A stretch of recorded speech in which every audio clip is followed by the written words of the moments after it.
తాకట్లో ఉన్న మీ బంగారాన్ని విడిపించి ఆ రోజు ఆన్లైన్ రేటుకి కొంటాం. Sharma gold company. నమస్కారం, సుమన్ టీవీకి స్వాగతం. నేను మానస. ఈ రోజు మనతో పాటు ఉన్నారు జ్యోతిష్య రత్న, జ్యోతిష్య చక్ర వైభవ నిపుణ డాక్టర్ రాళ్లపల్లి రవికుమార్ గారు. వారితో మాట్లాడదాం. జూలై మాసానికి సంబంధించిన రాశి ఫలాలు ఏ విధంగా ఉన్నాయి అనే విషయాలు తెలుసుకుందాం. గురుగారు నమస్కారం అండి. నమస్కారం. గురుగారు, జూలై మాసానికి సంబంధించి ద్వాదశ రాశుల యొక్క రాశి ఫలితాలు తెలుసుకోబోయే ముందు గ్రహ సంచారం ఏ విధంగా ఉందో తెలుసుకుందాం. తప్పకుండా అమ్మా. శరదిందు సమాకారే పరబ్రహ్మ స్వరూపిణి వాసరాపీఠ నిలయే సరస్వతి నమస్తుతే. సుమన్ టీవీ ప్రేక్షకులకు నమస్కారం. ముందుగా ద్వాదశ రాశుల్లో నవగ్రహాలు జూలై నెలలో ఎక్కడున్నాయో తెలుసుకుందాం. సూర్యుడు 17 జూలై దాకా మిథున రాశిలో ఉంటాడు, తర్వాత కర్కాటక రాశిలోకి వెళ్తాడు. కాబట్టి సూర్యుడు వచ్చేసి మనకి ముఖ్యంగా అంటే నెల గురించి చెప్పుకున్నాం కాబట్టి 16వ తారీఖు దాకా మటు ఖచ్చితంగా మనకి మిథున రాశిలో ఉంటాడు. నెక్స్ట్ వచ్చేసి గురువు కూడా మనకి మిథున రాశిలోకి ప్రవేశించాడు కాబట్టి మిథున రాశిలోనే ఉంటాడు ఈ నెలలాళ్ళు కూడా. అలాగే బుధుడు వచ్చేసి మనకి ఈ నెలలాళ్ళు కూడా కర్కాటక రాశిలో ఉంటాడు. ఇక కుజుడు సింహరాశిలో ఉంటారు, అలాగే కేతు కూడా సింహరాశిలో ఉంటారు, అలాగే రాహు కుంభరాశిలో ఉంటారు, మరియు శని మటుకు మీన రాశిలో ఉంటారు. కాబట్టి ఈ ద్వాదశ రాశుల్లో ఈ నవగ్రహాలు ఈ స్థానాల్లో ఈ మాసం అంతా ఉంటారు.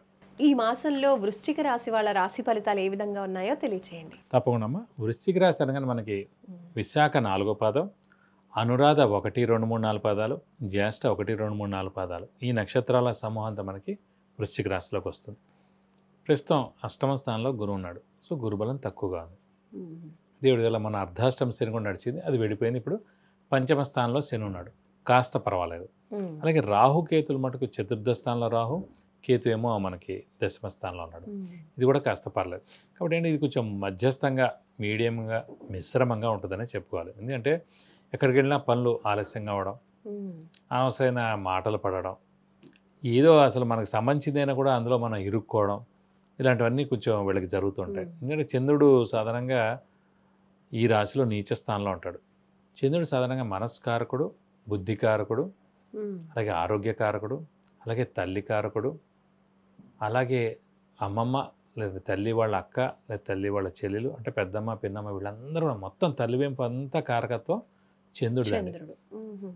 సాధారణంగా ఈ వృశ్చిక రాశి వారికి చంద్రుడు నీచలో ఉండడం వల్ల తల్లి ఏదో ఒక ఆందోళన ఉండడం, తల్లికి ఏదో ఒక మేజర్ సమస్య ఉండడం, అలాగే మన తల్లి వాళ్ళ అక్క కానీ తల్లి వాళ్ళ చెల్లెలు కానీ ఇంకా మేజర్ సమస్య ఏదో ఉండడం, వాళ్ళ భార్య భర్తలు సరిగ్గా ఉండకపోవడం, భర్త కొంచెం ఎర్లీగా చనిపోవడము, లేకపోతే వాళ్ళకి ఏదో మేజర్ది వాళ్ళ ఇంట్లో వాళ్ళ పిల్లలది ఏదో మేజర్ ప్రాబ్లం ఉండడం, లేకపోతే పెద్ద అనారోగ్యం ఉండడం.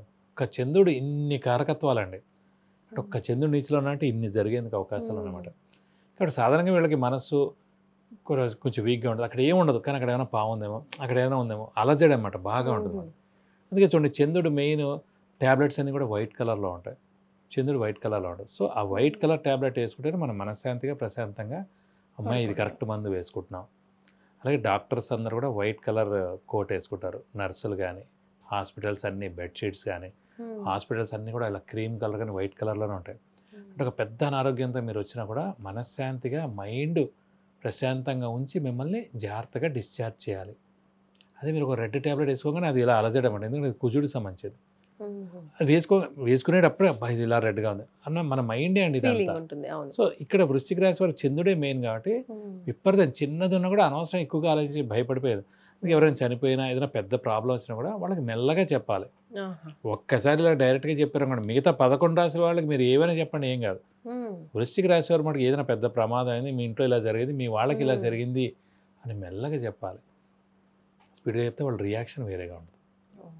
అందు గురించి ఈ వృశ్చిక రాశి వారికి ప్రస్తుతం మిశ్రమంగా ఉంది కాబట్టి మౌనంగా ఉండడం ఉత్తమం.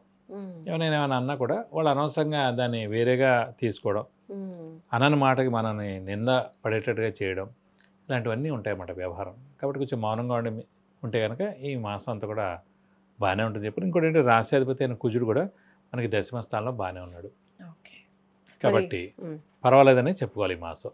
మరి వృశ్చిక రాశి వాళ్ళకి విద్యార్థులకు ఎలా ఉంటుంది గురుగారు ఈ మాసం?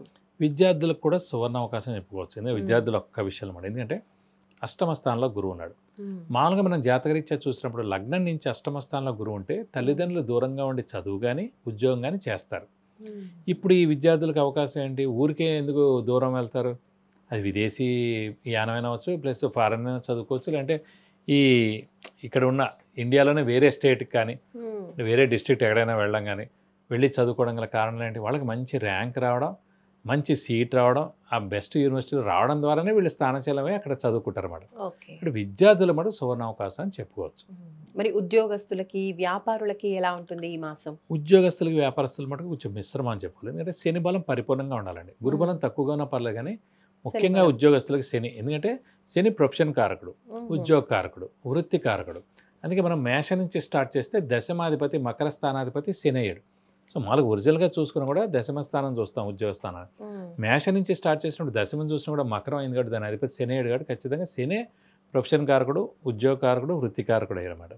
అంటే అలాంటి శని మనకి పంచమ స్థానంలో ఉన్నాడు. సో మిశ్రమంగా ఉన్నాడు, పర్వాలేదు. ఉద్యోగస్తులు మిశ్రమంగా ఉంది.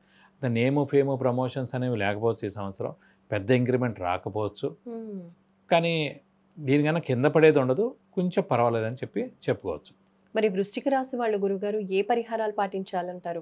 ప్రస్తుతం వృశ్చిక రాశి వారికి అష్టమ స్థానంలోనే గురువు ఉన్నాడు కాబట్టి గురుబలం తక్కువగా ఉంది కాబట్టి సేమ్ మేషరాశి వారిలాగా దత్తాత్రేయ స్వామిని ఎక్కువగా ఆరాధించడం, అలాగే దక్షిణామూర్తిని ఎక్కువగా ఆరాధించడం, దక్షిణామూర్తి అష్టోత్తరం శ్లోకాలు స్తోత్రాలు చదువుకోవడం, అలాగే దత్తాత్రేయ స్వామి టెంపుల్కి వెళ్ళి 40 ప్రదక్షిణాలు ప్రతి గురువారం చేయడం, అలాగే ప్రతి గురువారం ఉపవాసం ఉండడం, అలాగే ప్రతిరోజు దత్తాత్రేయ స్వామి అష్టోత్తరం చదువుకోవడం, అలాగే ఎప్పుడైనా సరే గురువారం రోజున అభిషేకంగా అర్చన కానీ ఆ దత్తాత్రేయ స్వామికి చేస్తే చాలా మంచిది.